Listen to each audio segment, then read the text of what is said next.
Welcome to Wrigley Field, home of the Chicago Cubs and host of the St. Louis Cardinals. We now join our announcers for the starting lineups here on ESPN Classic. Let's take a look at the lineup Whitey Herzog will use today against the left-hander Steve Trout. The Cardinals will lead off with Ozzie Smith, a lifetime .316 hitter who's batting .269, and there are those who say, Tony, that Ozzie Smith really is the key to this Cardinal attack. Well, he's been hitting a lot of ground balls to the left side, pulling off the ball. Whitey Herzog's been working with him along with other of the players. Ozzie Smith moves up to the second spot with the left-hander Steve Trout. There's Trout walking out toward the mound. Ozzie is batting .240 overall, but right-handed. He's hitting .350, 21 for 60, so he bats second today. Willie McGee, who had 2 hits yesterday and is batting .256, is the center fielder and number 3 hitter. George Hendrick got a day off yesterday, back in the cleanup spot against the left-hander today and playing right field. David Green plays first base, and he bats 5th. The switch hitter Tommy Herr is the second baseman, batting 6th. Another move designed because the left-hander is starting for the Cubs. Art Howe at third base, and he bats 7th. Darrell Porter, left-handed batter, drops to number 8, and he'll catch. And Ralph Citarella makes his first major league start, pitching today for the Cardinals. Steve Rainbow Trout, who's become the ace of this staff for Jim Frye's Cubs. Here's the defense behind him. Gary Matthews, a left-turner who just covers almost all of that outfield for the Cubs. Hasn't made an error yet this season. He's in center. Keith Marlin playing regularly with Mal Hall gone to Cleveland in right field. Ron Cey, Larry Bowa, Ryne Sandberg, and Leon Durham around the horn. Jody Davis, the catcher. And Steve Trout, who's making his first appearance since June 13th. He left the game against Montreal here at Wrigley Field with a swollen left index finger, injured it while batting. Prior to that, he'd had to leave a couple of starts early because of arm problems. So in his last 3 starts, he hasn't pitched beyond the 6th inning. Prior to that, you go back to May 30th when he flirted with a no-hitter. He no-hit Atlanta at Atlanta for 7 2/3 before Albert Hall got an infield single. Overall, Trout is 7-3. His ERA of 2.30 is 3rd in the National League behind Nolan Ryan of the Astros and Alejandro Pena of the Dodgers. And Bob, this is Trout's 4th start against the Cardinals. He has 1 win, no losses against them. Earned run average below 1. I'd say Billy Connors, the Cubs pitching coach, has done a job on Trout. He has got him sinking his fastball, and he will pitch games now where 90%, 9 out of 10 pitches, are pitches off his sinker ball. Fastball, change speeds, he'll mix in an occasional breaking ball. He'll speed it up his motion a little bit. If he keeps the ball down with his high grass, he'll be tough today. Let's take a look back at yesterday's action. A rocky first inning for John Stuper of the Cardinals as the Cubs scored 4 times. Here's the Moreland home run, a 3-run shot in the first. Moreland has been hot of late. Had a string of 6 consecutive hits earlier in the week against the Phillies and Pirates. And here he runs out his 5th homer of the year. This is later with Jeff Lottie pitching, and Jody Davis hits the back fence, almost making it onto Waveland Avenue with home run number 11 for him. And then a bit later on in the ballgame, Ken Daly, the left-hander they acquired from Atlanta in the Oberkfell deal, is touched for a Ron Cey homer, number 10 on the season for Cey. The Cubs romp. Russell gets the win, 9-3 Cubbies. Well, Whitey Herzog was lamenting this morning in front of a bunch of writers about pitching high fastballs and high sliders to this Cubs team. And that's what they hit yesterday. Ron Cey, he has a streak of 57 consecutive errorless games, approaching a National League record. The Cub third baseman. Ball 1 to Lonnie Smith.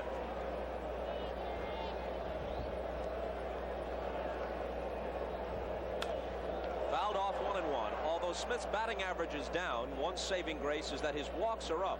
He's drawn 37 walks this year, giving him an on-base percentage of .376, which is pretty good. Whitey Herzog was saying the irony of it all is to show you how goofed up we are. We're leading the National League in walks. Squibbed down to Durham. He'll take it himself for the first out. Cardinals basically have been pretty much of a free-swinging ball club. They hit and run a lot. They start base runners. They hit to all fields off you. They're not usually the kind of team that walks a lot. You wonder if they're become a little passive and not as aggressive as a team with the bats in their hands. The Cardinals are a team which likes to get in front early, even more so than most clubs, because their plan is to try to get to the 6th inning or so, bring in Neil Allen, and then follow up with Bruce Sutter. But the Cardinals, who have had trouble scoring runs generally, have been especially ineffective early. They haven't scored a first-inning run since May 30th. They've gone 19 straight games without a first-inning run. Tap foul.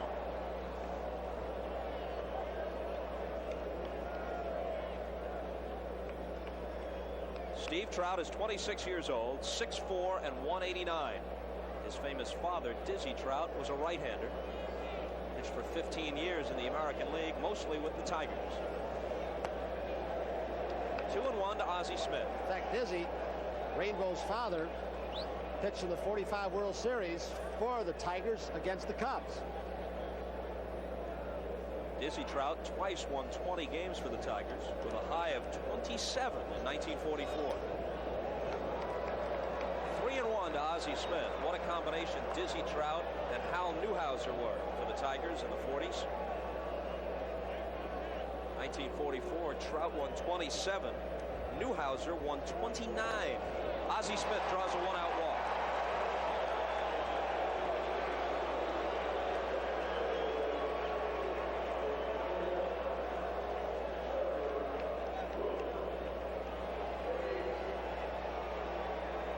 Nick Leyva is the first base coach down there with Ozzie Smith.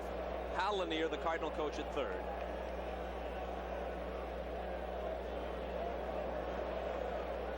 Willie McGee, 256 overall. Go to first and Ozzie back easily. Willie is not as good a hitter right-handed as left-handed. Has a tendency to chase breaking balls outside the strike zone when batting right-handed. And he's at just 196 from the right side this year. He went into one of those stretches, Bob, where they stopped throwing him strikes. They know that he swings at anything. And then when he stopped swinging the bat, trying to lay off bad pitches, he lost a little bit of his aggressiveness. Fouled off 0-1. It's interesting, Bob. Yesterday before the ball game, we sat with the redhead, Red Shaney. He's been around the Cardinals for a lot of years. He was saying, you will see more balls by our hitters, Cardinals, right-handed fouled off to the right side, left-handers fouled off to the left side. He said, we just seem to be swinging late on all fastballs. Although the Cardinals' record this year is better against left-handed pitchers decision-wise than rights, left-handers do give them trouble. We cut their running game down a little bit. We turn the switch hitters around to the right side.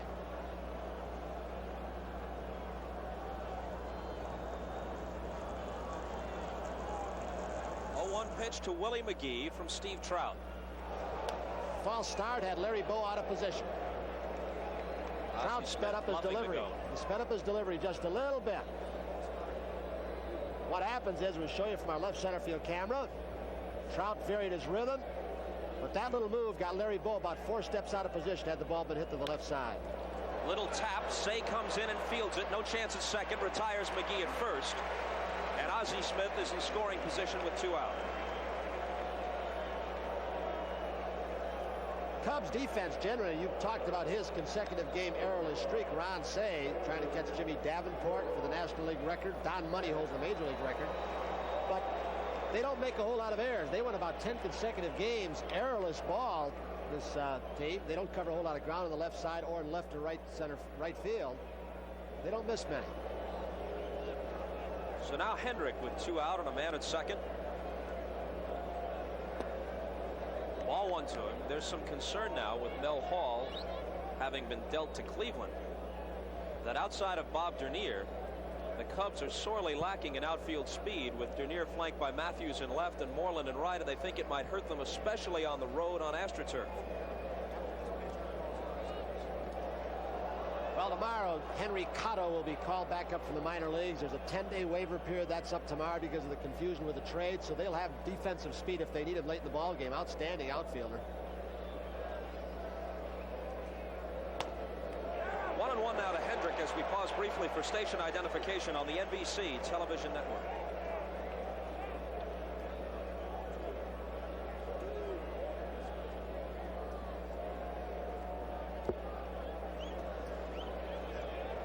This ball is lined, and it is through there for a base hit. The Cardinals may have a first-inning run. Here comes Ozzie. For the first time in almost a month, the Cardinals are on the board in the first inning.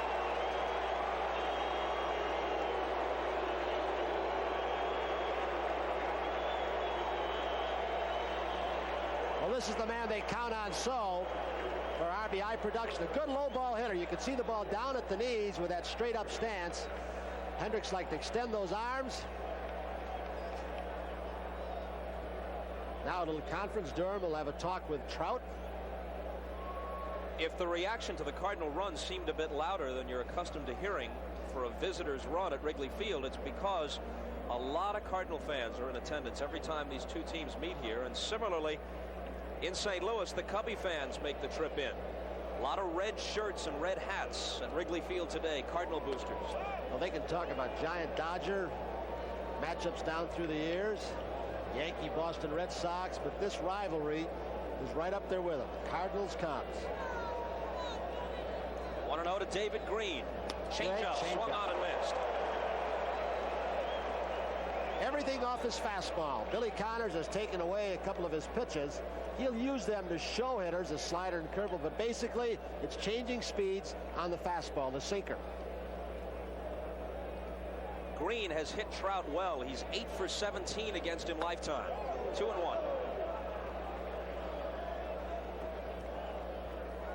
I'll tell you, Steve Trout doesn't miss a whole lot. With the help of Charlie Fox, an executive here in Super Scout, he's been into Zen Buddhism. He's been into the martial arts. Today he had a session with hypnotist Harvey Meisel out of St. Paul. He's covered all the ground, isn't he? Next thing you know, it'll be hot tubs and quiche.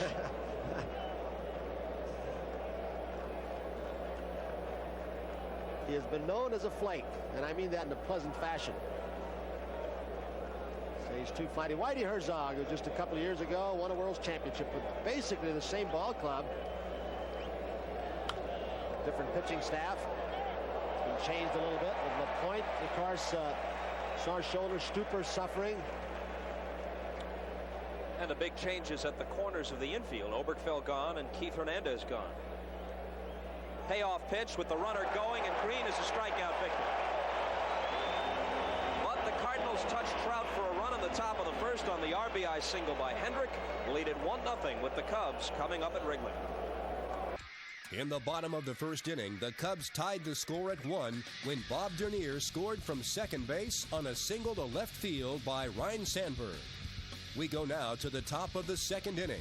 Darrell Porter of the Cardinals is at the plate with men on first and second and nobody out, right here on ESPN Classic.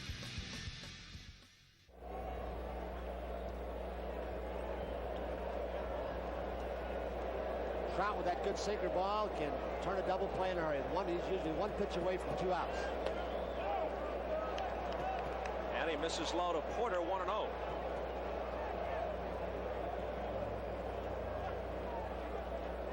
Porter has been one of the more consistent hitters on this Cardinal ball club. He's hit the ball hard. Doesn't reflect his 260-some average. Tries to go the opposite way down the left field line and out of play. The book on Porter is pretty much that he's a dead pull hitter, but remember the ball he hit in Game 2 of the World Series against the Brewers?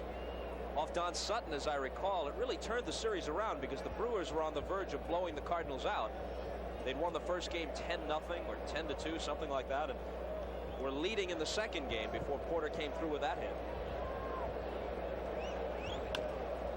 Get down towards second base, and slowly they'll have to settle for the play at first as the runners move up. So already a couple of times in this ball game we've seen the Cardinals team speed. Her leading that one. Howe with a good jump off first base, keep out of double play situations. Howe had to make a big decision right there.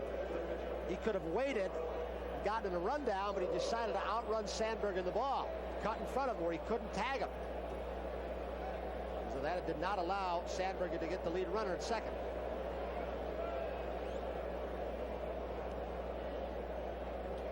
Cinderella had one major league at bat last year. And this is his first in 84 as he taps it foul. Hallinier going through a series of signs down at third base. Always, of course, with one out. Got to be alert for a squeeze play from Herzog.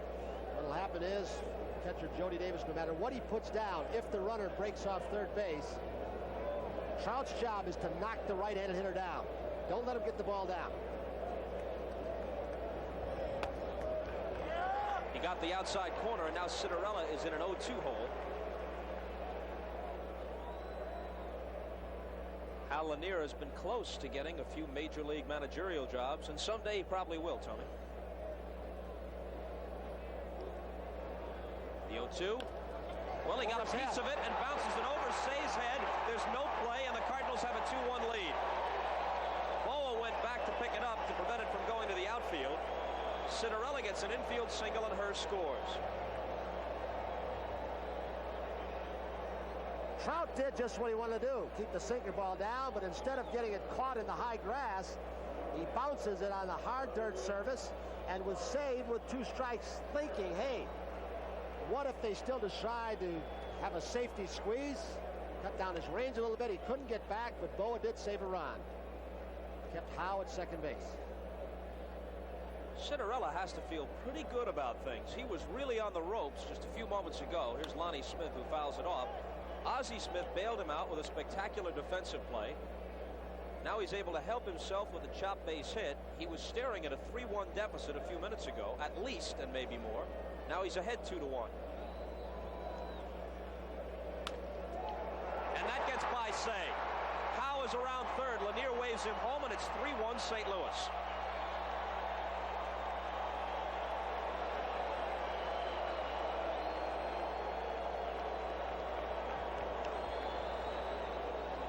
Ron Cey played well off the line. Still couldn't get the ball to his left. They've got the grass very, very high, especially on the left side, for a specific reason. Bowa and Cey's range with age, natural deterioration, cut down considerably.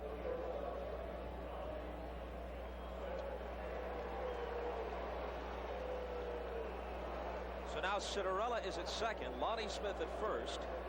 Ozzie Smith the batter with 1 out and 2 already in the top of the second.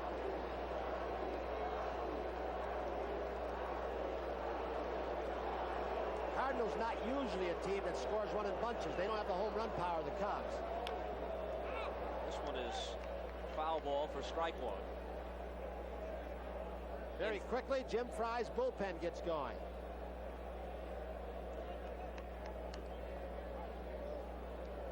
In fact, the Cardinals have scored 2 runs or less in 31 out of 70 games this year.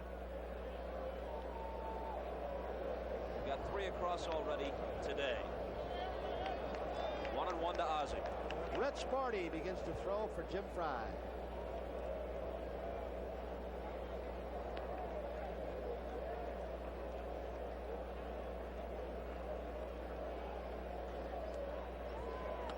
Change-up misses.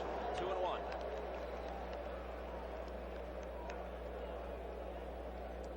We'll have to see with Citarella, but this is the kind of thing that can give a guy a lift. On the verge of being blown out, and suddenly an abrupt reversal, and he's sitting on top 3-1, and it could become more. The change again, and a foul ball. 2-2. Nice play by Hal Lanier. Trout missed a start. That injury to the finger, did it swinging the bat, jammed it, got some numbness in his fingers for about a half a dozen days. I don't know if it'll affect his sinker ball or not.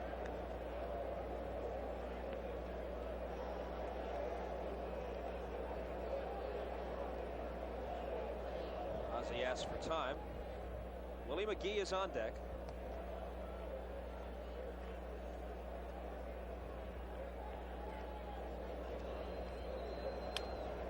Jammed him. We'll get another foul ball. We'll get another bat, Ozzie. You're it all the way up here. And look at that waist. He must have about a 27-inch waist. See, did you see his first game of the year this year? Did he go out and do his traditional flip before the first game, and before that 7th game of the World Series when he did his back flip, double black flip, right behind the pitcher's mound before Game 7 of the World Series started against Milwaukee? Must have been some kind of tumbler when he grew up and went through high school. I've never seen anybody who can bounce up after the diving play and release a throw more quickly than Smith. The man is the greatest defensive showman since Willie Mays. And a shortstop, you get a lot more chances than a center fielder. 2-2 pitch with 2 on and 1 out. Misses inside, and the count is full.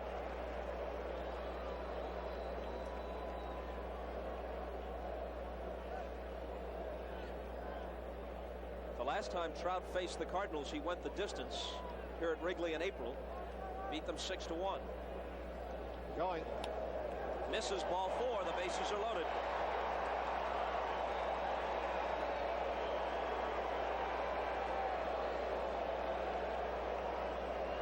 Cinderella is at third. Lonnie Smith at second. Ozzie Smith, who has walked twice now, is at first. Well, after McGee, you've got the two big right-handed hitters, Hendrick and David Green.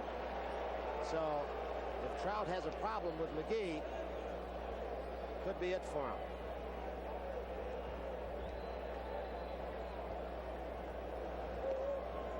Ball 1 to Willie McGee.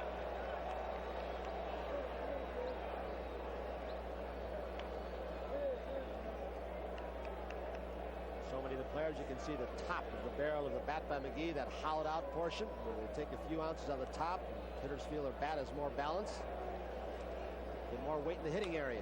Oh, this could be in there down the right field line. Moreland won't get there, and it'll clear the bases. Cinderella scores. Lonnie Smith right behind him. Ozzie coming in. Willie McGee will be in with a triple, and it's 6-1 St. Louis.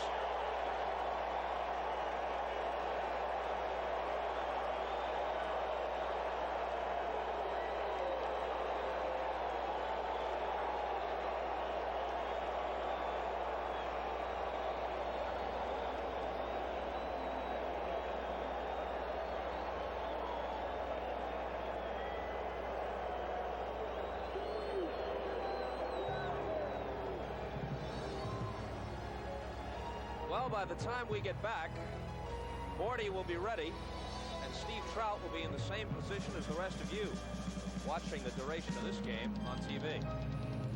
St. Louis managed one more run in the top of the second when George Hendrick drove in Willie McGee. With the Cardinals now leading the Cubs 7-1, we move to the bottom of the 5th inning here on ESPN Classic.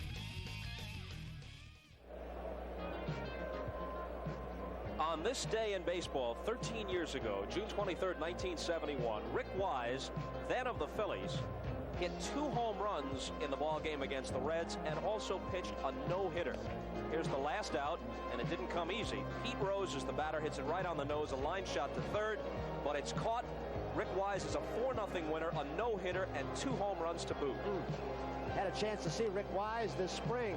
Makes his home in the Portland, Oregon area. Said he's managing his assets, but he'd love to get back in baseball as a pitching coach. Rove the minor leagues, work his way up. Work his way back up to the major leagues someday. Look good. Larry Bowa was part of that Philadelphia club back in 1971. Rick Wise threw that no-hitter against the Reds. He leads off for the Cubs in the last of the 5th. It's going to be Bob Howe comes up tight at third, and they've shifted the defense around. They moved the left fielder in. Smith, there's Howe up tight. Playing Larry to slap the ball the opposite way. Many times they'll pitch him away and play him away. Whitey Herzog, one of the only managers I know who keeps his own charts. Every ball game, he said, it keeps my mind fresh. I take the pitching chart, what was thrown, where the ball was hit, and put it in myself, so that I can realign the defense the way I want it. 2 balls and a strike to Bowa. The Dodgers have scored 3 times in the top half of the 6th at Atlanta and lead the Braves now 5-2. 5-2 LA over Atlanta. 3-1.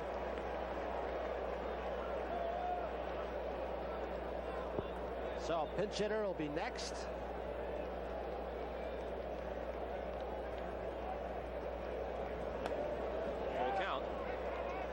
Jay Johnstone is in the on-deck circle. He'll bat for Bordy.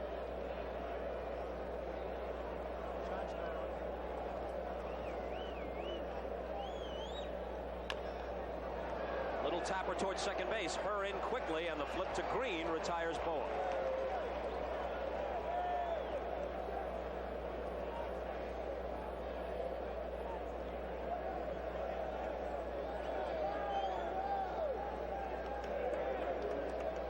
One of the best, even after 3 knee jobs, arthroscopic surgery on his knee during the offseason again. Some felt that after his second knee operation, Tommy Hurt tried to come back a little too quickly. It season, maybe a year before he gets all his quickness back, but he has to re-strengthen all those muscles. Johnstone is the pinch hitter, and he takes a strike on the outside corner.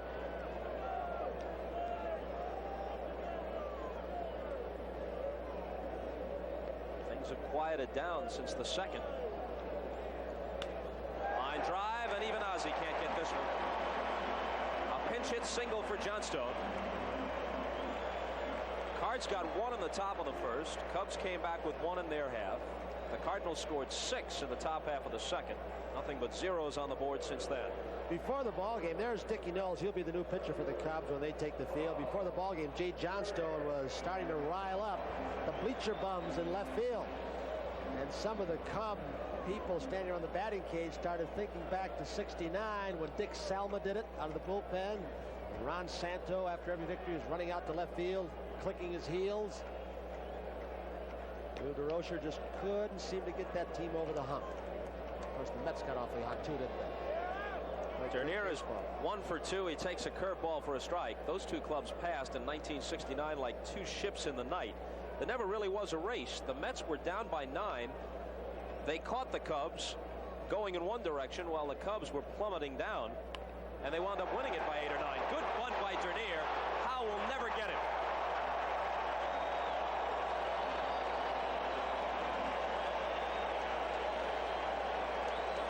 Howe was playing even with a bag, but Dernier never tipped it off to the last split second. Watch Dernier. What you look for in a third baseman is that right hand to slide up the bat. It's a little more difficult for a third baseman to see it because Dernier disguised it so well, and his body was between the bat and Art Howe, the third baseman.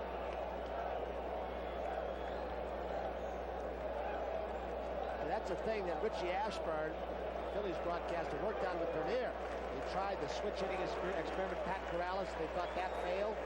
Ashburn had him under the stands at Veterans Stadium all winter. He said, look, you got to choke up on the bat. You got to be a spray hitter, can't swing from the air. Look at the jump in Sandberg's slugging percentage. He's not only upped his average, but he's driving the ball like never before this year. Suddenly the homers and the doubles and triples are part of his act, and he's among the league leaders in slugging percentage. He's 2 for 2 today, a pair of singles. 2 on, 1 out. And it gets away from Porter. He can't find it. The runners move up. Porter tried to smother it, but that breaking ball, you see the right-hander's curveball with a spin on it. Right-hander's curveball. You're looking at it from the catcher's viewpoint with all these bounce, or usually bounce, to the left. Porter tried to smother it, but it hit a cloud of dirt and scooted away. Probably a wild pitch.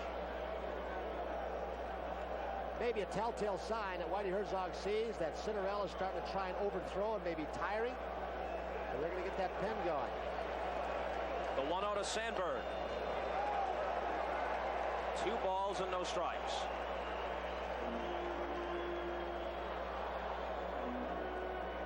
We're still checking to find out whether officially that's called a wild pitch or a pass ball. Our guess is a wild pitch.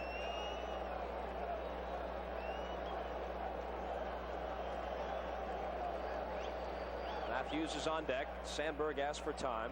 Durham would follow Matthews if they keep the inning alive.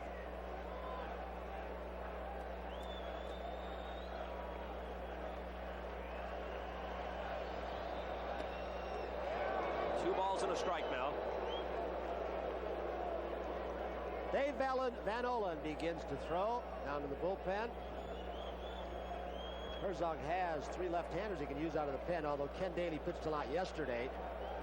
Dave Rucker over from Detroit, and Dave Van Olen's now up. Allen, Lottie, and Suter from the right side of the pen. Ozzie Smith throws Sandberg out. Johnstone crosses the plate at 7-2, and Dernier moves on to third with 2 out. He has the quickest first step of any shortstop I've ever seen, Bob, no matter which direction he's going. That's why he always seems to get a good hop. That's what's happened in this ball game, 7-2.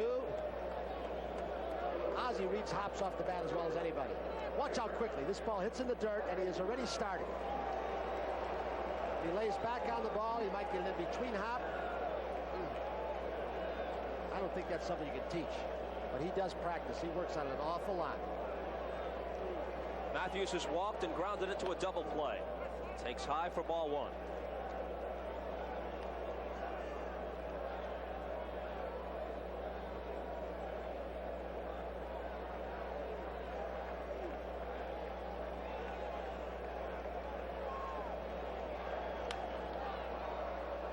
Foul back 1-1.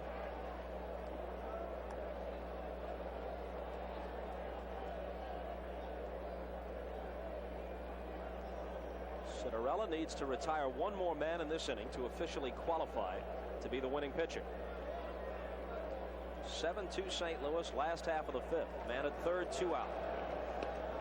Curveball misses. Former Red Sox skipper Don Zimmer averaged about 93 wins up in the little bandbox Fenway Park.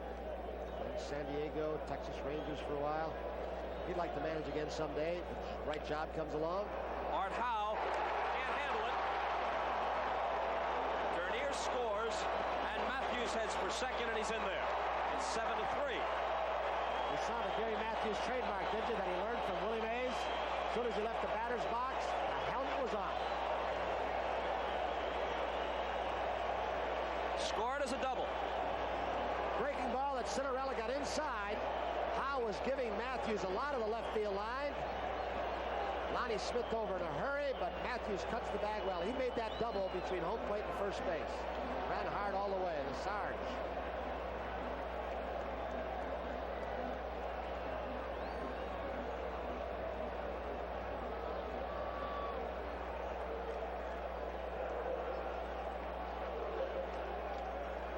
Matthews' batting average going in about 270. There's Neil Allen. With the curveball sign. He's loosening up in a hurry. Van Olen has sat down.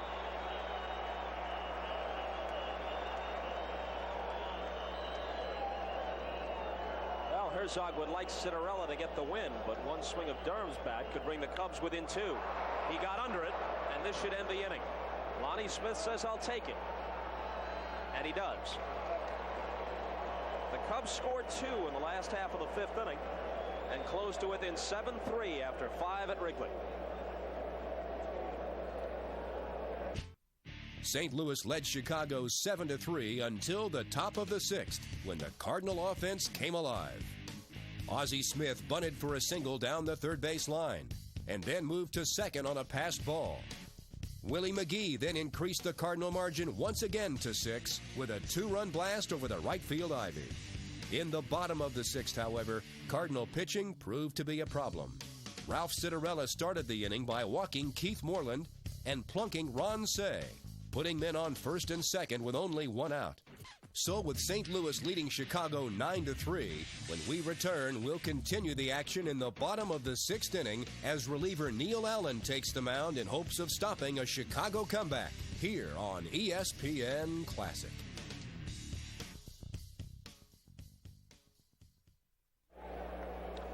Allen got ready quickly. We missed a couple of pitches. We apologize for that. There you see his numbers for this season. The count is 1-1 to Larry Bowa. Richie Hebner is in the on-deck circle. To bat for Brusdar. 2-1.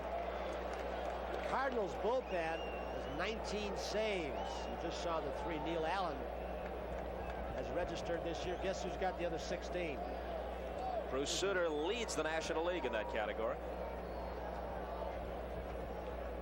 The 2-1.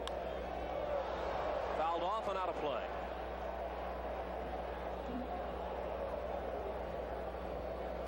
Allen can have this tendency to get a little wild and walk some people. He's walked 21 and 53 and 2/3, but he's got the curveball or the fastball he can use to strike out pitches. He's also struck out 34.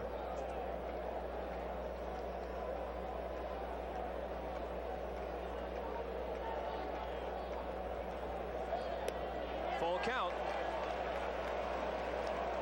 A walk to Moreland and a hit batter. It was Cey who was hit by the pitch. Have put 2 on with 1 out. And now the count is full to Bowa. In between Moreland's walk and Cey being hit, Davis struck out.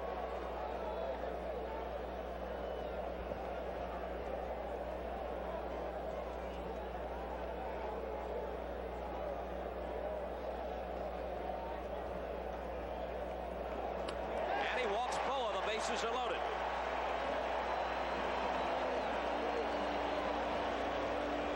It'll come a red-hot bat. Runners all move up one.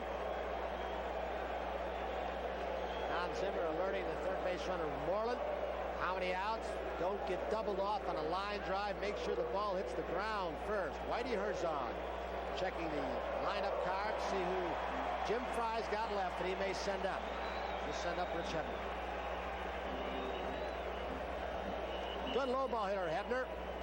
One time he was a dead pull hitter. Now he'll shoot the ball the opposite way on occasion. Like they're playing him a little bit over toward left center field. McGee in center. Takes high. Out comes Mike Rourke. Try and get Allen down in the strike zone. Hebner pinch hitting. He's a home run, 3 RBIs. He's 6 for 18. And overall, 368 as he's also played a little bit of third base. Ron Cey has been bothered off and on by a groin pull the past several weeks. What's he telling him? I'm trying to read Mike Rourke's lips. So Jeff Lottie now pops up in the bullpen. He was in the ball game yesterday. The old hat thing that when a pitcher's high in the strike zone, the pitching coaches have always said, when you hear out yelled from the bench, is bend your back. I don't know how you pitch when you bend your back. It's kind of one of those old hat expressions, but he's trying to get the ball down for some reason. I don't know what that was, pointing to his cheek or face. I'm not sure. Last of the 6th, bases loaded, 1 out. Cubs trail by 6. Hebner has 4 career grand slams. 2-0.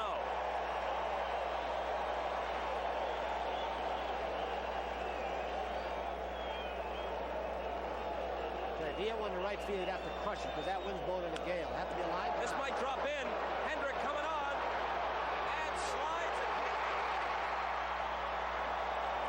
They moved one base at a time because they couldn't tell whether Hendrick would make the catch or not.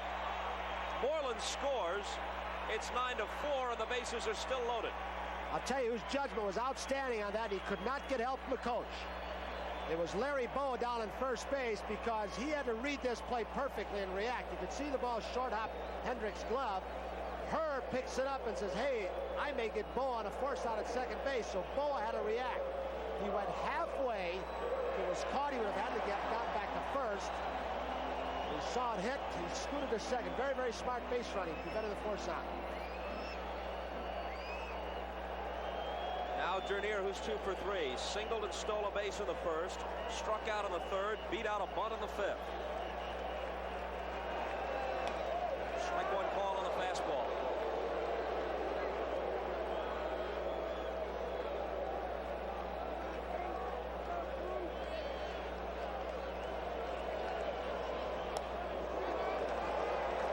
Ball and a strike.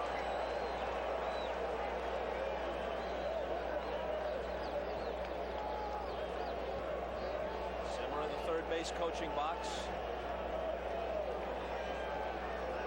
Sandberg is on deck. 1-1 pitch from Allen to Dernier. Down the third base line and a fair ball, extra bases. 2 runs will score. Hebner winds up at third. It's a double for Dernier, and it's 9-6.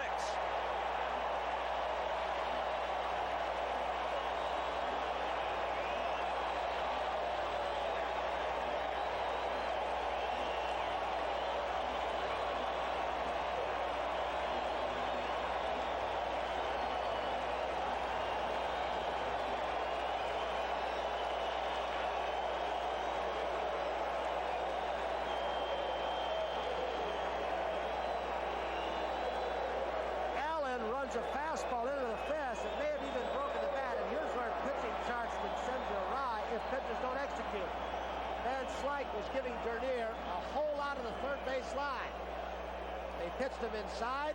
He turned just a little bit to get it by him. Ozzie Smith was talking about that before the ballgame. It's just a tough staff because we've changed so much to play behind defensively. You can't position because we've had such a turnover in this staff. All 1 to Sandberg. 2 for 3.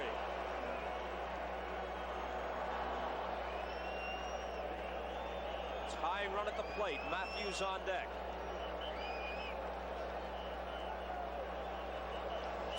Base hit. One in. Dernier waved home. He's gone. No, cut They off. get him at second. They do. And Slyke cut it off and got Sandberg at second. But 2 runs scored. It's 9-8.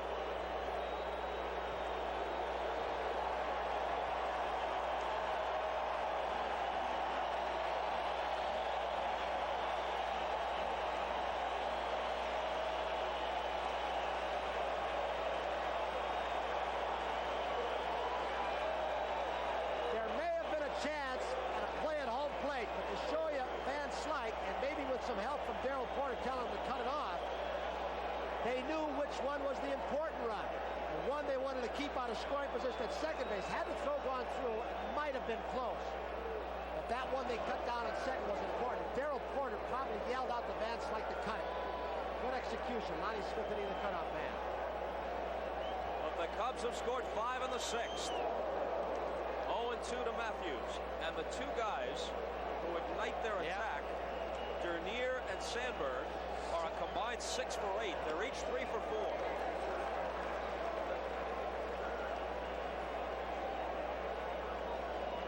One-two pitch now to Matthews. Did he hold up? He didn't. Porter couldn't handle it, so he had to put the tag on him. Those two also have 6 RBIs between them, Dernier and Sandberg. We've got ourselves a ball game. It's 9-8 after 6. They're rocking at Wrigley, and we're coming back after this from your local station.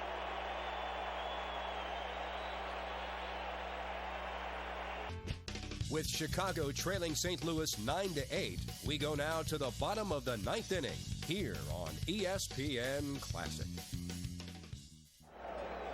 Just one example of the esteem in which Ernie Banks is held by baseball fans here in Chicago. Bill Murray, the great comedian of Saturday Night Live fame. He's got a movie out now with Dan Aykroyd, Ghostbusters. He's a Chicago native and a baseball fan. He named his first child Homer, and the kid's middle name is Banks. So the kid's name reads as it would in a box score if Ernie had hit a round tripper the day before. Homer Banks Murray.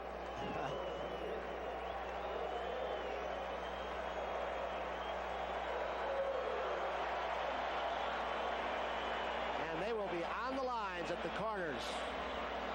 Van Slyke especially down at third base to take the double away. Also even with the bag.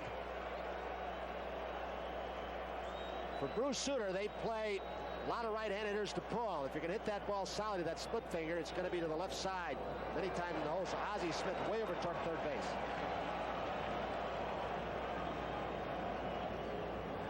Tito Landrum playing Sandberg very deep in left field. On the outside corner, 1-1. Another bit of defensive strategy. Herzog moving the outfield back. You're going to give the looping single to try and keep that hitter out of scoring position. So they're deep in center and left. Prevent the double or triple.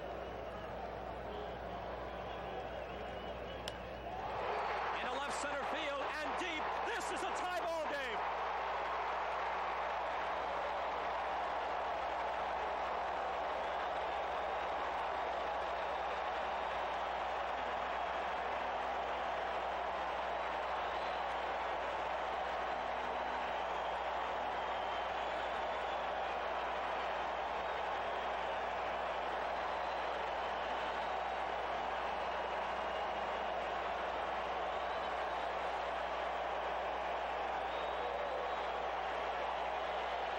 They're still roaring as Matthews steps in and lines one to left for a base hit. The winning run is on.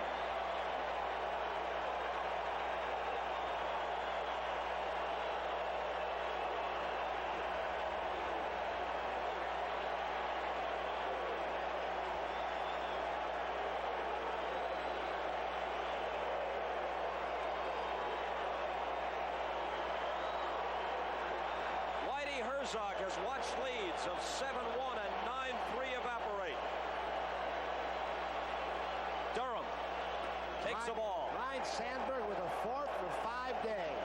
The 1-2 hitters have been outstanding for the Cubs today.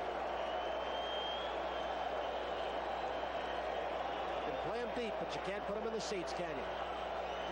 The 1-0. Taken low, 2-0.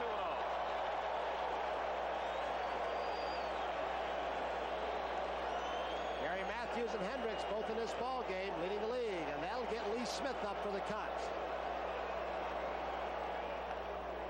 That's a strike. 2-1. As we pause very briefly for station identification on the NBC television network.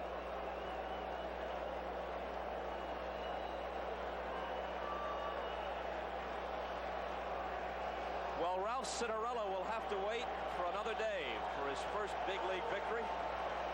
He left ahead, but it's a tie game now, and Durham, as Suter took a little bit off it, swings and misses 2-2. What a great comeback by this Cubs ball club. Jim Fry has managed well, so has Whitey Herzog. They've made the double switches. And then they've won it at the plate when they wanted them there. Check swing foul. We get back to that 6th inning. Moreland walked leading it off. Davis struck out. Cey hit by a pitch. Bowa walked. And then things started popping for the Cubs. 4 runs and 7 hits. Sandberg's homer into the bleachers and left, tied it at 9. Matthews followed with a single. He's at first with nobody out on the 2-2 pitch to the Bull. Leon Durham is lofted into left field, and Tito Landrum has a bead on it. 1 out.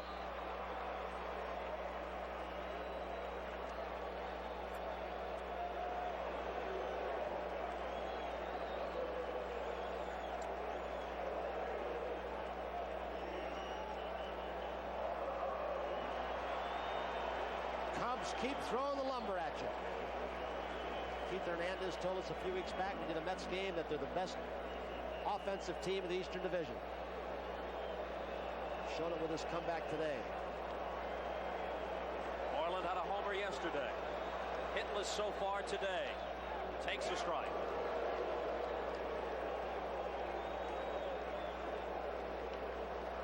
If we go to the 10th, the Cardinals will have Ozzie Smith, Willie McGee, and George Hendrick to hit.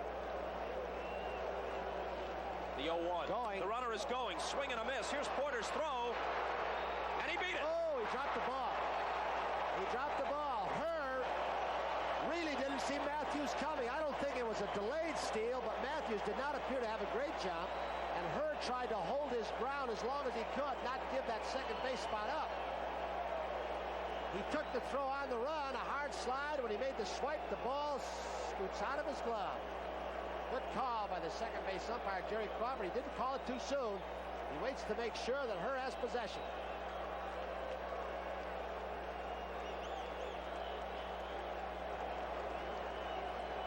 So now the 0-2 to Moreland.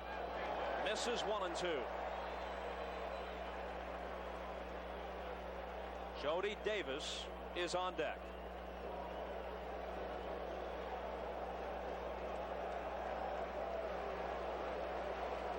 Gary Matthews' 8th stolen base of the season.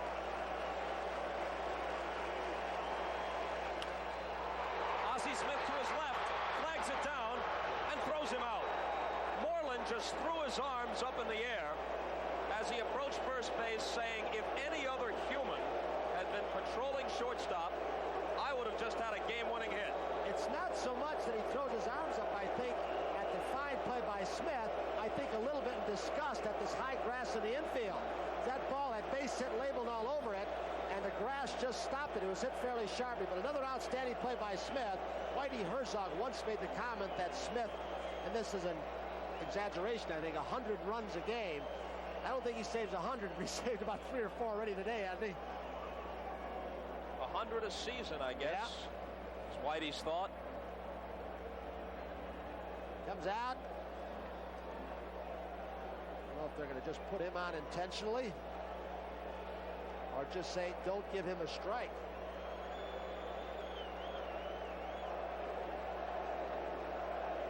Gary Woods has moved into the on-deck circle. Right-handed batter. Walking intentionally. Whitey's not going to put the decision in the hands of even a veteran pitcher and catcher like Suter and Porter.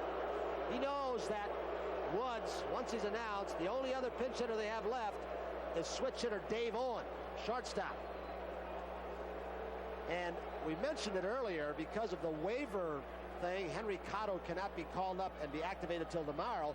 Fry is playing with just 24 players. He's got 11 pitchers. Verizon out disabled. He finally had the cast removed. Herzog knows this, that Fry is one man short. Ryne Sandberg started the inning with his 4th hit of the day, his 11th hit in his last 3 games, 4 Thursday in Pittsburgh. Whitey with the instructions. 3 yesterday afternoon and a 9-3 Cub victory. 4 today. And that home run, number 8 on the year for Sandberg, tied it at 9. Now the Cubs trying to do again what they have done so often this year, rally and win in their last at-bat. Gary Woods 4 for 13 as a pinch hitter, hitting .333 on the year. I'll tell you, they both managed brilliantly today and put the right guys in the position in the right spot. Whitey Herzog's bullpen has failed him in middle relief. A called strike to Woods. The Cardinal problem all year has been run production. It would be especially galling with their bullpen to lose a game in which they scored 9 runs and led by 6. Bullpen, as Bruce Sutter said before the game, has been outstanding.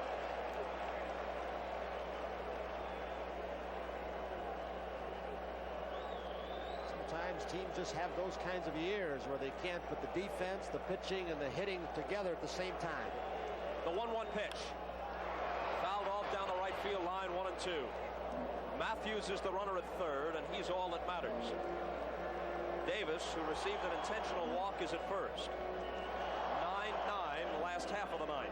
Davis down at first matters in this. He is not being held down by Green at first base. And any slow at ground ball, if he can get a good jump, he can beat the force out at second base or force them to make the long throw across the diamond. So he's been giving a little leeway. Green playing behind him. The 1-2. Ozzie Smith has it. Puts to her and will go to extra innings. There's nobody like him. There have been stars galore. Sandberg, Dernier, Willie McGee, and certainly this man, Ozzie Smith. Extra innings in Wrigley, tied at 9.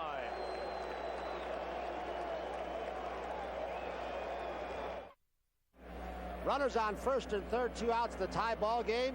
Bruce Sutter goes to his pitch, the split-fingered fastball. Ozzie Smith, who doesn't believe in cheating a whole lot, overplaying hitters. Grass slows it down a little bit, so 2 nice plays by Smith in this inning. Keeps the Cardinals' hopes alive for extra innings.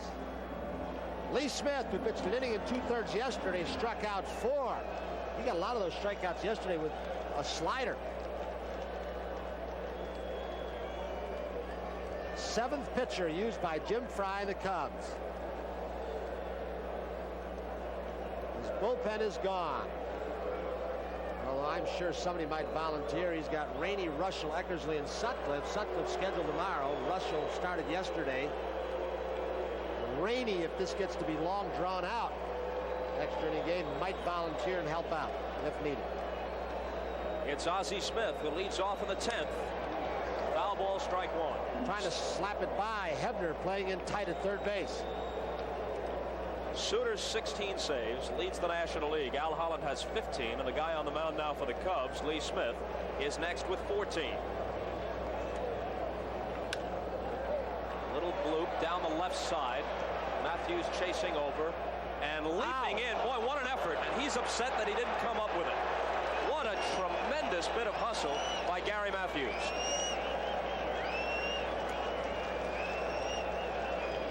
He had a long run, and he's battling the wind and looking almost into the sun.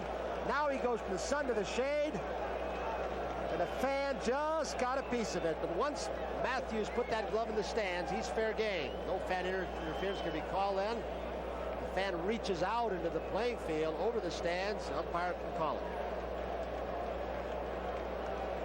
Lee Smith delivers to Ozzie Smith. Foul ball, same direction, still 0-2. Ozzie Smith is 1 for 10 lifetime against the Cubs' towering reliever Lee Smith. Thrown all fastballs till this point. See if he gets it with a slider, the pitch that was so effective for him yesterday. Slaps it by him, base hit. was interesting. Hebner, before that pitch was thrown with 2 strikes on Ozzie Smith, looked into the dugout to see if he should move back a little bit. Somebody probably said, nope, stay even with the bag. We still want you to guard the line and take the double away. And you guard the line, you give ground to the left. Smith shot it through. So Ozzie now has a couple of hits and also a pair of walks. And here's Willie McGee. 3 for 5, a single, a triple, and a home run. 5 RBIs.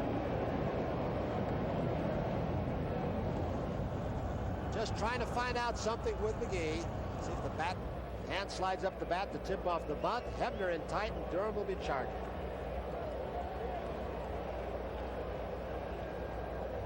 Ozzie is going. The pitch is taken low and away. Davis's throw, safe. 19th stolen base for Ozzie Smith. He's been caught just 5 times. The little guy's played one heck of a game today. Left-hand hitter McGee gives a little bit of an advantage to the base stealer. Catcher has to throw over the top. This seems like a simple thing, but look at how straight a line Ozzie Smith uses from first to second. I say it's simple geometry, but so many guys just kind of waver off a step or two, and they get just thrown out bang bang. He'll be trying to pull the ball, but he doesn't. This could be a base hit. Matthews racing toward it, can't get to it. Ozzie Smith rounds third and he'll score. Willie McGee has a 4-hit day, and he is hit for the cycle. Willie McGee had a triple in the second, a single in the fourth, a homer in the sixth, and now a double in the 10th. 6 RBIs for Willie McGee.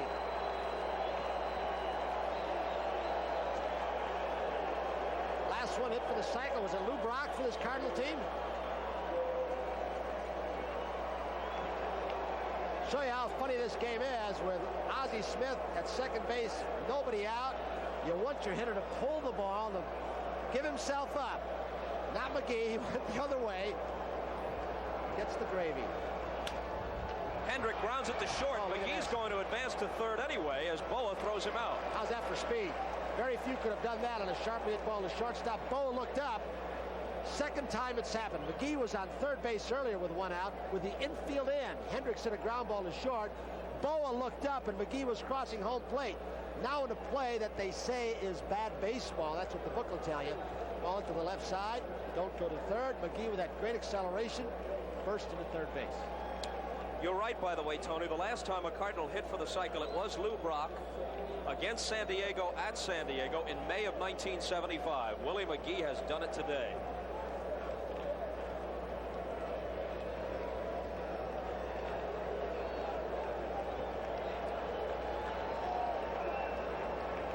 And now it looks like Steve Braun will come on as a pinch hitter. Left-handed batter to face Smith. Braun has had 46 at-bats this season, hitting at .239, but a decent on-base percentage. He's walked 8 times. On-base percentage of .352. So he bats for David Green. There are a number of moves left open to Whitey Herzog. One possible one would be to move Van Slyke to first base and insert Mike Ramsey, the utility man, at third base in the bottom half of the inning. Braun can also play the outfield, in which case Hendrick could move to first base if that's what Whitey wanted to do. Infield's in. It'll be the fastball of Smith against Braun, trying to get the sacrifice fly. Dernier with a good throwing arm. Moreland right with a good throwing arm. Gary Matthews, I guess about average, maybe a little better. And Slider.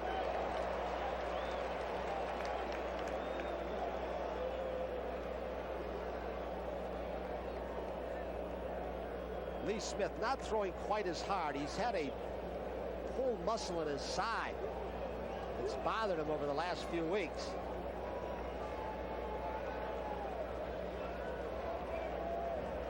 The 0-1 pitch. Here he comes. A little squibber. They won't get Willie McGee, and Durham has to be content just to tag Braun out. Contact play again, like it was the time when Hendricks grounded to short. I wonder, was McGee ever timed, did you know of Bob in the 100-yard dash as a high school kid? Maybe he never even ran track, but he just accelerates so quickly. Durham looked up, and he was 3/4 of the way home already as he was feeling the ball. So he's gotten some RBIs with that speed. Got one on the ground out to short for Hendrick. Just got an RBI with that speed for Braun. Tommy Herr is 3 for 5, 3 singles.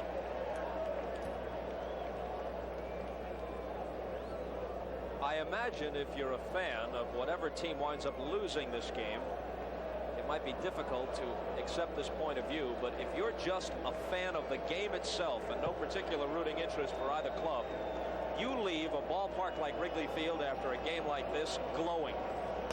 This has just been a great ball game. It's a long time since we saw Cinderella, who started for the Cardinals, and Trout for the Cubs. You wonder what's going to happen to this Cubs bullpen now. They've got to get some complete games out of somebody. They've used 7 pitchers. Herr gives one a long ride, but Moreland is going to be there. Ball is not carrying in that direction. The Cardinals come up with 2, and Willie McGee was the key man in the inning. They take an 11-9 lead to the bottom of the 10th. Is it safe today? Don't bet on it. Bowa leads it off and takes a ball from Suter. Unless something should change drastically here in the last of the 10th. This week's NBC Light Beer from Miller player of the game is Willie McGee, and Light Beer from Miller. A strike 1-1 is happy to present a check for $1,000 in the name of that man, Willie McGee, to the National Multiple Sclerosis Society. On another day, Ozzie Smith would have gotten the nod, but it was tough to ignore Willie McGee hitting for the cycle at 6 RBIs. Here's Tommy Herr, and he throws Larry Bowa out. These are the kind of days where, when you're on the losing team, which looks more and more likely with the Cubs, there's Mike Jorgensen at first. A lot of good days are ruined, like Ryne Sandberg tying it up with a home run, a 4 for 5 day. Dernier, 3 runs scored, 3 base hits, stolen base, 2 RBIs. Here's Hebner now. Foul ball. We saw Jorgensen, the new first baseman. When I was guessing about all the possible moves Whitey Herzog might make after pinch hitting for David Green, I forgot the most obvious one, the simplest one. He's got a new first baseman now, and Mike Jorgensen, over from Atlanta, along with Ken Daly in the Ken Obergefell deal. And so Jorgensen, who has been with a number of ball clubs and is a good fielding first baseman, is there now. Well, Herzog's got some extra moves he can make if he needs to. He's still got Glenn Brummer, a right-handed hitter, extra catcher, Mark Salas, a left-handed hitter, switch hitter Mike Ramsey.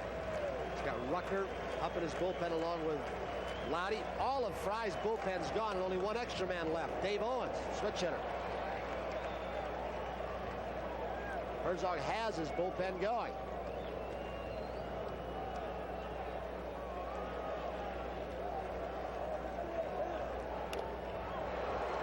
Fouled at the plate, 2-2. In the bullpen for the Cardinals, Jeff Lottie, and Rucker is also up and throwing. Rucker, the left-hander.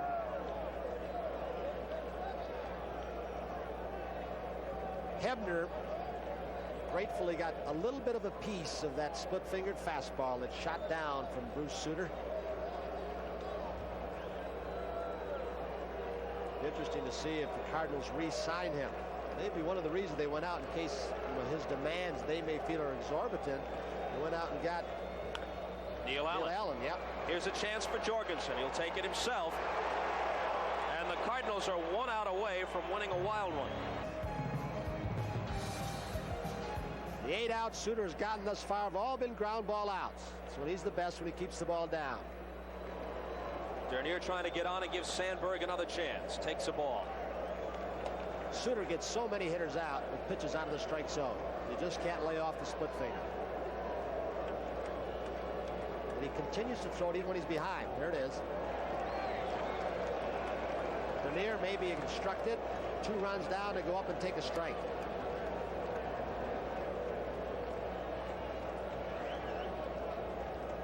That's setting the table right there, isn't it?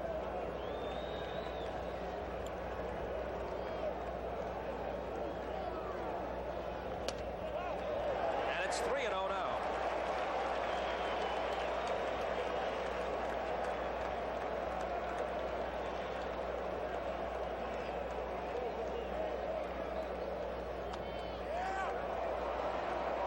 inside corner and at the knees, 3-1. 3-2.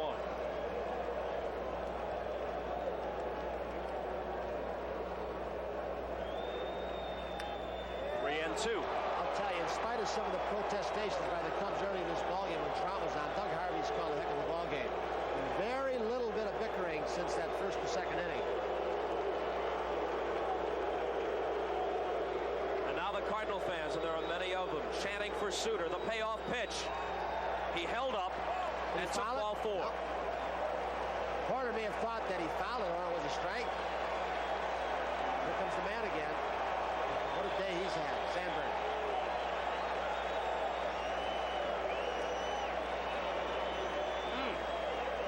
He checked it.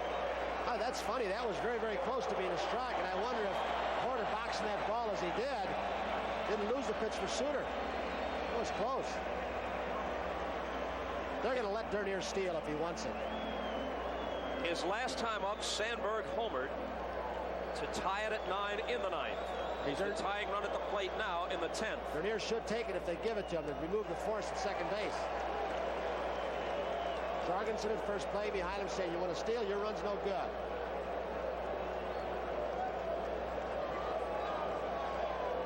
The 1-0 pitch. Got the corner, 1-1.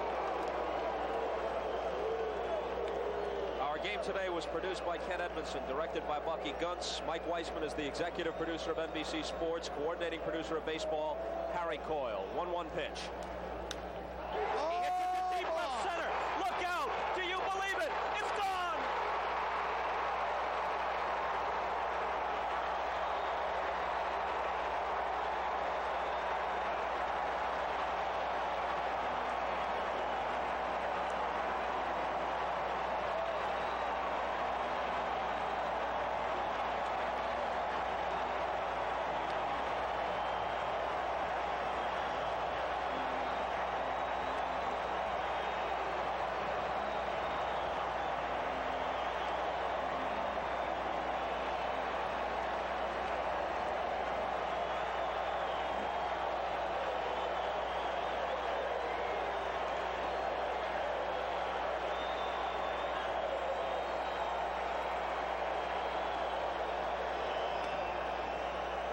Matthews takes a ball and move over Willie McGee. Oh. There may be a new player of the game. Ryne Sandberg, 5 hits, including 2 home runs. 6 RBI. Here's Ozzie. He took a bad hop, but that's nothing for him. He throws to Jorgensen. Wow, what a ball game. We will go to the 11th, tied at 11. Sandberg, in the Cubs' last at-bat, has twice delivered a game-tying home run, a solo shot in the 9th, a 2-run blast with 2 out of the 10th. Back after this from your local station.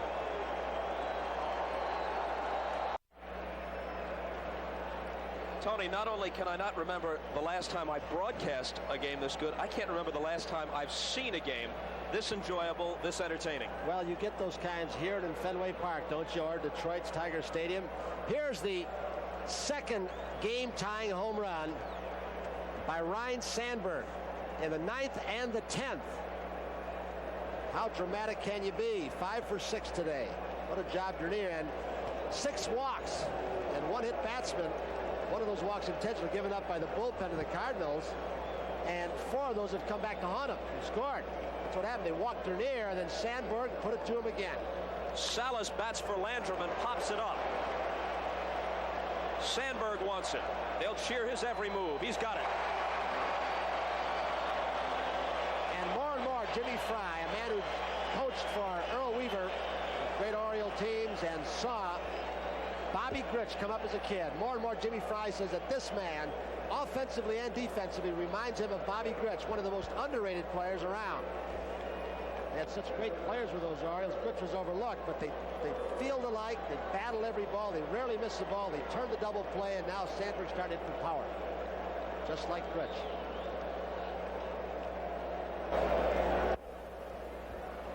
Darrell Porter now.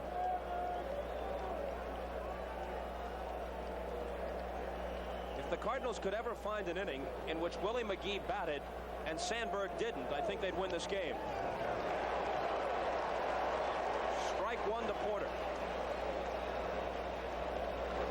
A tell you, Roy Hobbs, the natural, would be pleased by Sandberg's performance today. They don't come any more heroic than that. Man, what a day.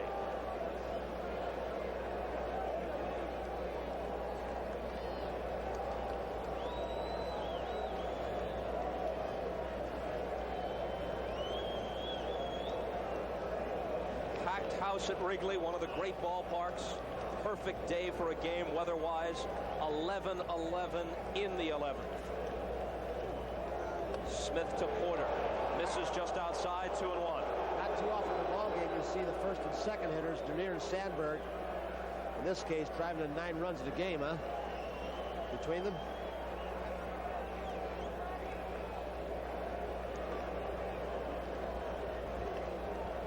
Here comes the 2-1.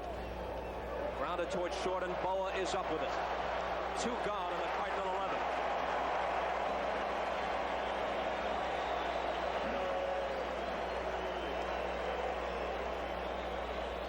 Whitey Herzog won't sleep too well tonight, whether they win or lose.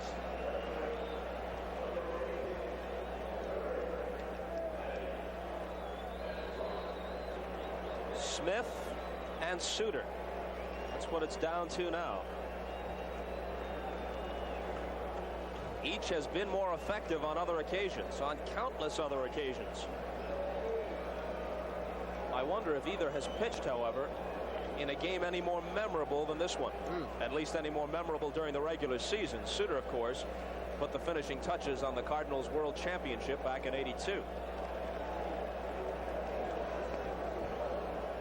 2-0 to Van Slyke. Well, Herzog has other people to go to if he wants to. In case Suter weakens, if this game goes on, he's got somebody left in his bullpen. Rucker, Van Olen, Lottie, Daly if he decides to use him again, although I doubt it after yesterday. But for Jim Fry, he's down to starting pitchers now. Rainey, Russell, Eckersley, and Sutcliffe.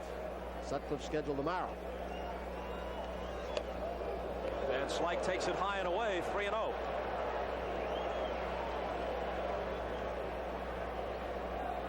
The pitcher's spot is next, and Mike Ramsey has moved into the on-deck circle for the Cardinals.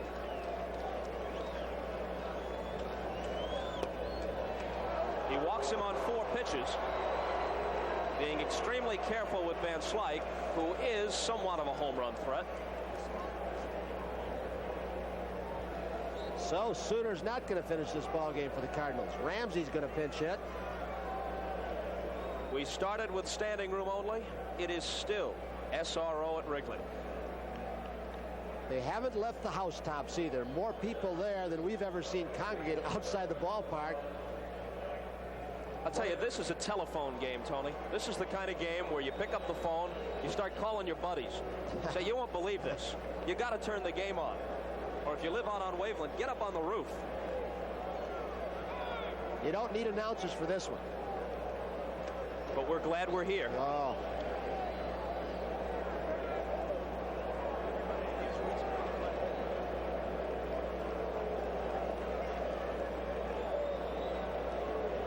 Van Slyke has 10 stolen bases, been caught just twice. He was doing a little groundskeeping at first. And look at the way Davis is setting up behind the plate. He's poised to throw. This is the kind of game where a guy batting .071 is likely to be the hero. Davis had been throwing better this year. He's bounced a couple throws today, but Johnny Oates has worked with him, quickened up his release. I think what happens to Davis more than anything else, especially a game like this, your legs get a little tired. You can't spring out of the crouch. It happened to him last year, affected his hitting and his throwing. Catching so often. And a good lead off first. There he goes. Taken high, and the throw won't get him. He's in scoring position with 2 out. Those are one of those where Jody Davis almost has no chance at all. Lee Smith at about 6'6", who's fairly quick to first base, but slow coming home. And Jody is forced to really rush that throw so much he's bouncing the ball, but he's not going to get anywhere with a perfect throw on that. Cardinals' speed has shown in this ball game so far. Kept them in it, really, defensively and offensively. Ozzie Smith, Willie McGee. Now Van Slyke with what could be a big steal, depending upon what Ramsey does. 2-0 pitch. Swing and a miss, 2-1. for the Cubs in the last half of the 11th. What could be called the heart of the order. Matthews, Durham, and Moreland. But any inning, which doesn't include Dernier and Sandberg, doesn't include the Cubs' best. 2-2.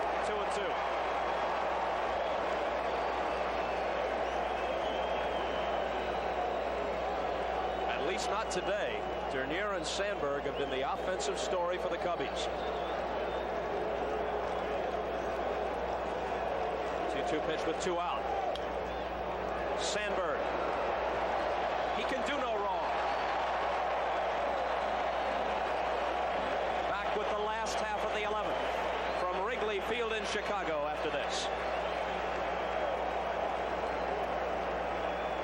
It's ball 1 from Dave Rucker to Leon Durham, leading off in the last half of the 11th inning. Followed by Moreland and Davis. Inside 2-2-0. When Rucker hit the mound for the Cardinals, it was the 18th player Whitey Herzog has used. Jim Fry has already used 19, his entire bullpen, so he's gotten a starter up now in case Smith either gets in trouble or comes up to hit. So he's into his starting rotation now, and Chuck Rainey loosening up in the bullpen. There's Rainey. 2-1 pitch coming to Durham. 3 balls and a strike. For those of you just joining us, you got to be sorry about what you missed. Cardinals got 1 in the first, so did the Cubs. Cardinals got 6 in the second inning. Eventually, Durham walks. Eventually, they built leads of 7-1 and 9-3. The Cubs got 5 runs in the 6th inning, got back to within 9-8. Ryne Sandberg, as you look at scores of other games today, none of which will equal this one. Ryne Sandberg led off the 9th with a homer off Bruce Sutter. His 4th hit of the game and tied it 9-9. Willie McGee produced a double for the go-ahead run in the top half of the 10th and later scored what looked like an insurance run, making it 11-9 in favor of the Cardinals, top half of the 10th, and Willie McGee at that point had hit for the cycle. With 2 out and nobody on, Rucker is leaving now, and Lottie is going to come in. 2 outs and nobody on in the last half of the 10th. Bob Dernier drew a walk, and Ryne Sandberg, also known as Frank Merriwell today, delivered another home run off Sutter, this time a 2-run shot to tie it at 11, and now we are in the 11th. The big days, well, it hasn't belonged to the bullpen on these 2 teams, nor the starters. Citarella, although he pitched pretty well, looked like he was going to get a win with a big lead, nor Trout. Now it's Lottie. Big day by Willie McGee. He's hit for the cycle. 6 runs batted in already in this ball game. Sandberg has 7 runs batted in. There he is. It is early to start talking MVP.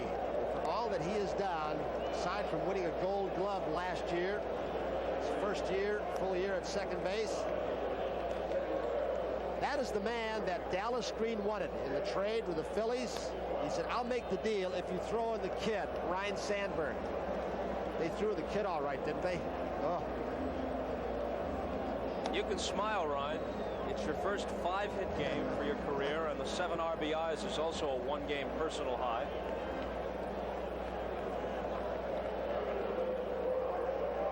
So now each team has used 19 players. Remember Jim Fry playing 1 short with just 24, which seems insignificant. But all he's got is Dave Owens left on the bench, switch hitter as a position player. Here's Moreland. Do you sacrifice? Well, he's not the guy I would, but they're kind of looking for it. I let him whack away. He's not a punter. He's swinging. No sign of the bunt as he takes the ball. Lottie, pretty much of a power pitcher. Came in yesterday, threw some good fastballs, hard slider. See if he can get it up again with that fastball. Don Zimmer flashing a lot of signs in today's ball game. He'll have wrist cramps. He's going on the 1-0. Swing and a miss. Porter's throw. He's in there. Into center field. He'll continue to third. The winning run at third with nobody out. Folks, we will probably see the bases walked loaded now and the outfield come in. The line drive depth. See what Herzog has to do. If to walk Moreland and Davis, I would assume. A tough pitch to throw on a slider low and away. The ball sails in. Hurd tries to keep it in the infield. The ball skitters off his glove, and Durham pops right up. So the Cardinals have shown speed, but so has this newly revised Cub team by Dallas Green along with Jim Finks.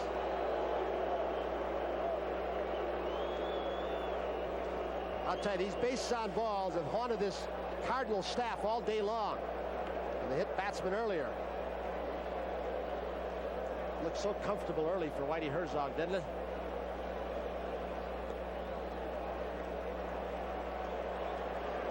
There's one.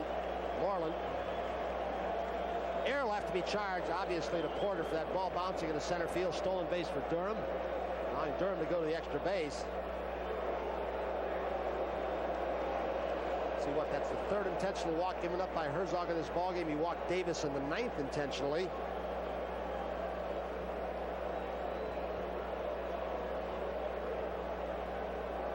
Nine walks given up by Cardinal pitching and one hit batsman. Whitey may lose this game, but he really can't second guess himself. He had his best in there, and Sandberg twice hit him for game-tying homers. He had Allen in ahead of Suter, try and prevent Suter from coming into the game, and Allen just couldn't get the job done. Here comes the last position player Jim Fry's got left. You think Spike Owen, Dave Owen's brothers, watching out in Seattle? Spike plays shortstop for the Mariners, and his brother's up in a tough situation. Needs a sacrifice fly. Has to bring everybody in. The outfield come way in. McGee with an outstanding throwing arm in center. Outstanding in right, and Hendricks. Salas in left, we're not sure of. He should have a good arm because he's a catcher outfielder.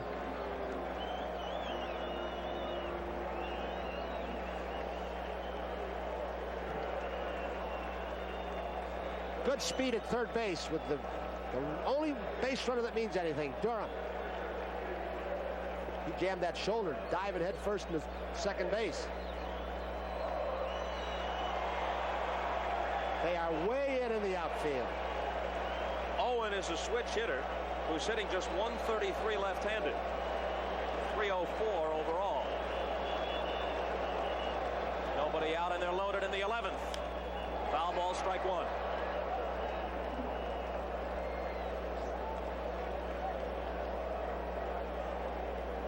Cubs have now used 20 players. 39 players using this ball game. The only position player left on either bench is Glenn Brummer, the catcher. The 0-1, inside and low, 1-1. If Owen doesn't get it done, Bowa would be next. Beyond Bowa, Hebner.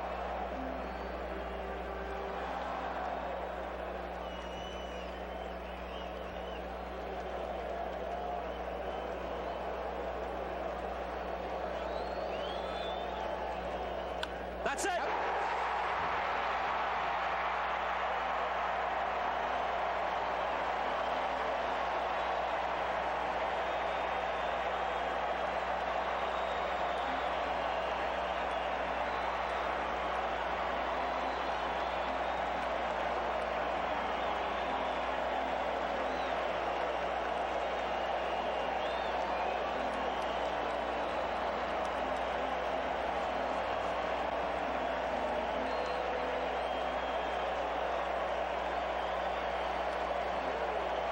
Dave Owen delivers the game-winning hit. Ryne Sandberg and Willie McGee will share our light beer from Miller player of the game. The Cubs, who trailed 7-1, 9-3, trailed 9-8 in the 9th, 11-9 in the 10th. They come back and win at 12-11. Can't remember the last time I saw